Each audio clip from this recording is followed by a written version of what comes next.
Bismillah, alhamdulillahi wassalatu wassalamu ala rasulillah. Assalamu alaikum wa rahmatullahi wa barakatuh. Täna ma jätkan siis rääkimist Al-Fatiha suurast, esimesest suurast Koraanis. Ja eelmine kord ma rääkisin esimesest värssidest ja siis täna ma jätkan. Ja meil jäi küll pooleli värsi juures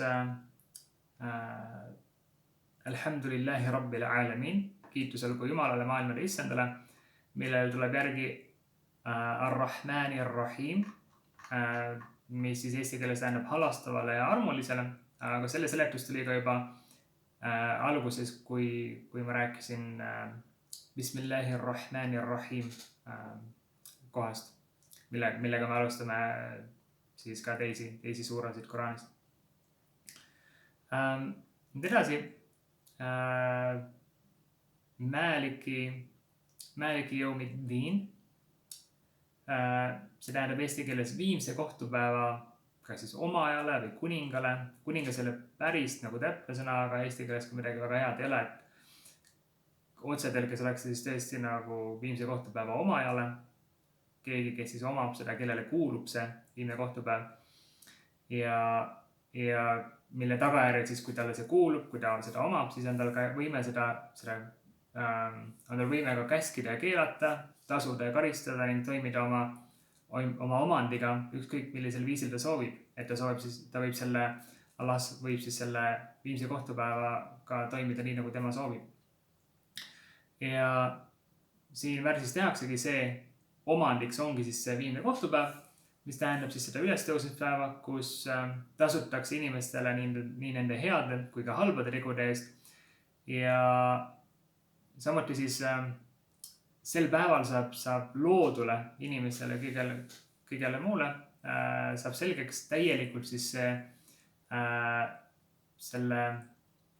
täielikult see Allahi täiuslikkus selle päeva omamises ja samuti ka õigluses ja tarkuses ja sellistes muudes asjades. Ja samuti saab see lõpp olema igasugustele maistele kuningatele või kellelegi, kes midagi omasid või kellele midagi kuulus. Kuna sel päeval on kõik kuningad ja kõik valitsejad alistunud Allahile ja alandlikud tema ees, oodata siis tema tasu ja lootes tema heale ja kartes samas ka tema karistust. Ja sellepärast ongi mainitud just viimset kohtupäeva, kuigi tegelikult on ta ka kõikide teiste päevade nii-öelda oma ja kõik teised päevad kuuluvad samamoodi Allahile. Järgmine värss, Iyyaka na'budu wa iyyaka nasta'in. Ainult sind me teenime ja ainult sinult palume me abi. Ja see tähendab, et me valime ainult Allahi üksinda teenimiseks ja abi palumiseks. Ja jällegi see sõna teenimine eesti keeles võib-olla ei ole alati kõige parem teenimine või kummardamine. Inglise keeles on hästi konkreetne näiteks worship, vene keeles peaks olema paklanenie. Et need on nagu konkreetsemad, et eesti keeles teenimine ja kummardamine ei ole võib-olla, üks sõna võib-olla oleks ka ümmardamine, aga ta ei ole nagu minu meelest vähemalt, ta ei anna päris täpselt seda edasi eesti keeles, aga ühte neist sõnadest peame me kasutama tõlkes. Ja see tähendab siin, araabia keeles on selline konstruktsioon siin, et kuidas see sõnade järjekord on niimoodi, et see sihitis on tegusõnast ette toodud. See tähendab sellist, et sellega piiratakse seda tähendust selles mõttes, et kinnitatakse seda, mida on lauses mainitud ja eitades seda kõige muu osas. Ehk siis me justkui ütleme, et kui me ütleme, et Iyyaka na'budu wa iyyaka nasta'in, seega inimene justkui ütleb, et me teenime sind, Allah, ja ei kedagi midagi teist ja me palume abi sinult ja mitte kelleltki milleltki teiselt. Ja samuti siis see teenimine või see kummardamine üldse, mida see tähendab, mis on see definitsioon. Selle kõige levinum definitsioon on, et see tähendab siis kõiki sisemisi või väliseid tegusid, mida Jumal armastab ja millega ta rahul on.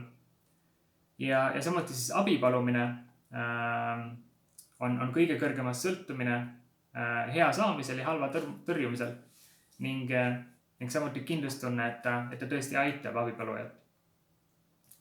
Ja samuti siis Jumala teenimine ja temalt abi palumine on siis viis, kuidas saavutada igavene õnn ja pääseda ära kõigest halvast.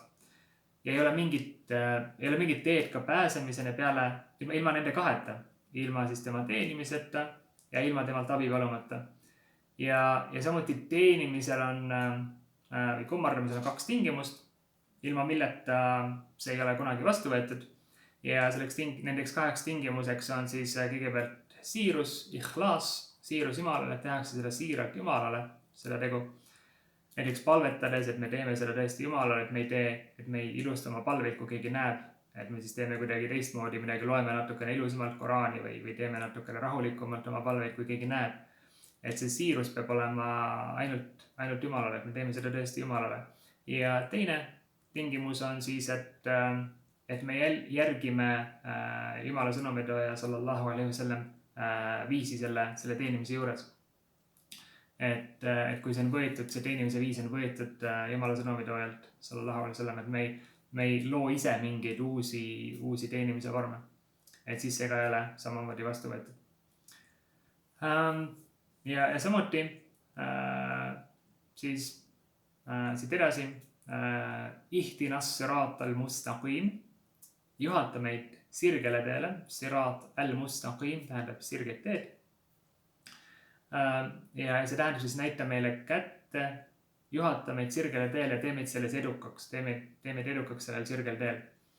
Ja see on siis see selge tee, mis viib Allahi ja tema paradiisini. Ning selleks teeks on siis tõe teadmine, kõigepealt teadmine ja siis selle järgi tegutsemine. Ehk teadmised ja tegutsemine. Ja see tähendabki siis, et juhata meid teele ja samuti ka juhata meid sellel teel. Et kõigepealt inimesed, kes ei ole selle teeni jõudnud, et neid juhatatakse selle tee peale kõigepealt ja samamoodi sealt edasi, et kui me oleme juba moslemid, me palume iga päev, palume seda ju mitu korda päevas, et juhata meid sirgele teele, see tähendab ka tegelikult seda selle tee peal juba olles edasist juhatamist, et Allah meid ka juhataks edasi sellel sirgel teel. Ja siis see juhatamine sellele teele tähendab islamis kõigepealt siis islami enda järgimist ja kõikide teiste religioonide kõrvalejätmist. Ning samuti siis sellel teel juhatamine juba, kui inimene sellel teel on, siis see tähendab selle inimese juhatamist kõikide igasuguste väiksemate detailide juurde ka usus ja seda nii teadmistes kui ka tegudes. Ja see palve ongi see ihtinas sirat al-mustaqim. See palve on selline üks kõike hõlmavamaid, see on hästi selline üldine ja üks Jumala sulastajale kõige kasulikemaid palveid seetõttu, kuna selle tähendus on hästi lai. Ja sellepärast ongi see tehtud kohustuslikuks inimesele paluda selle läbi Jumalat oma palvustes igas rakaas, kuna me lihtsalt vajame seda nii väga, seda palvust.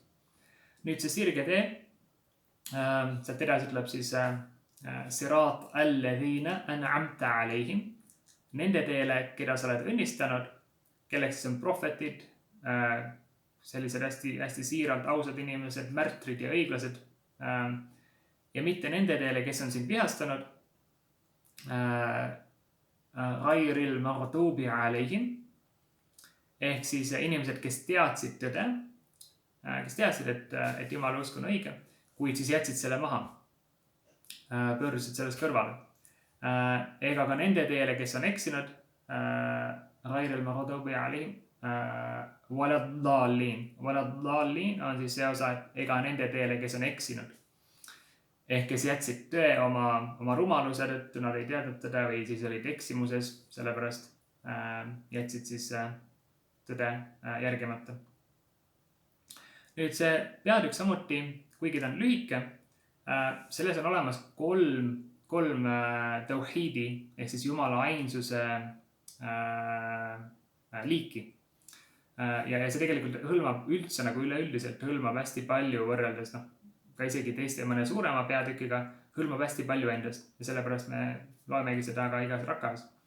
Nüüd need 3 tauhiidi liiki, Jumala ainsuse liiki, tauhiid ar-rububiyya ehk siis Jumala ainsus issandana ja see tuleb siis sellest kohast Jumala sõnadest maailmade issandale.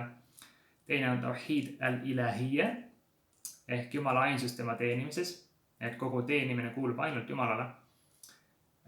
Mis võetaksegi siis sõnast Jumal või Allah araabia keelses tekstis. Ja samuti tegelikult ka tema sõnadest ainult sind me teenime ja ainult sinult palume me abi. Et samamoodi see ka näitab, et kogu teenimine kuulub ainult Allahile. Ja kolmandaks nimede ja omaduste tawhid, tawhid al-asma wa sifat araabia keeles, mis tähendab kõige kõrgema Jumala puhul siis nende nimede kinnitamist temale, mida ta ise endale kinnitas või mida kinnitas talle tema sõnumitooja sallallahu alaihi wasallam. Ja siis samuti eitamata mingeid tema omadusi ega sarnastamata ka neid kuidagi looduga või võrdlemata. Näiteks, et kui on Jumalale kinnitatud, et Jumalal on nägu või käed, see ei tähenda, et need käed või nägu oleksid nagu inimese käed ja nii edasi. Et selle omaduste puhul on ka see tähtis. Ja siis see tuleb see omaduste ja nimede tawhid tuleb välja siis sõnast sellest kiitus al-hamd. See on tema omadus, kiitus kuulub temale. Samuti siis on sellest Koraani peatükis olemas ka viide sellele prohvetlusele või sellele kinnitusele, prohvetluse kinnitusele. Ja see tuleb sõnadest juhata meid sirgele teele, ihtinas siraatal mustaqim, sest kuna ilma Jumala sõnumitoojate sõnumita või siis spetsiifiliselt Muhammadi sallallahu alaihi wasallam sõnumita oleks see võimatu. Me ei saaks olla juhatatud õigele teele ilma sõnumita, ilma et me teaksime, mis on see sõnum, mis on see sirge tee, mida me peaksime järgima. Samuti on siin viide ka tegude eest tasumisele, sõnades viimse kohtupäeva omajale või kuningale, Maliki Yawmiddin, ning samuti tasustamine siis leiab aset õiglusega, sest araabia keeles see sõna diin, Maliki Yawmiddin, tähendab ka tasu ja õiglust.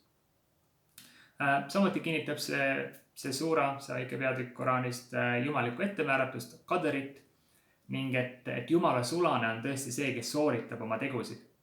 Mitte nii nagu väidavad mõned sellised sektid islamis nagu al-Qadariya, al-Jabariya.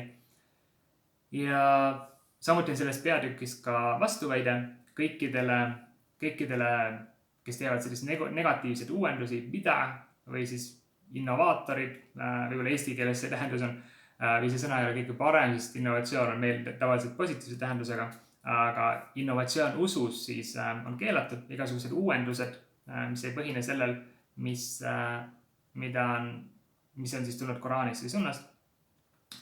Ja selles ongi siis see vastuväide kõikidele innovaatoritele ja eksinutele Allahi sõnades juhata meid sirgele teele, ihtinas siraatal mustaqim, sest see ongi tõe tundmine ja selle järgi tegutsemine. Ja iga innovaator, kes teeb usus uuendusi või siis iga eksinu samamoodi läheb sellega vastuollu. Ja kas ei tunne tõde, on eksinu, või ta ei tegutse selle järgi, et ta teeb midagi muud, ta loob mingeid muid uusi teenimise viise ja see tähendab ka seda, et ta läheb siis sellega vastuollu selle värsiga. Ja samuti see lõpetuseks sisaldab ka seda, see peatükk, et kogu religioon, kogu usk peab siis olema suunatud ainult siiralt Jumalale, nii siis teenimises kui ka abi palumises. Ja siis see muidugi on selles samas värsis, ainult siin me teenime ja ainult sinult me palume abi. Barakallahu fiikum, wassalamu alaikum wa rahmatullahi wa barakatuh.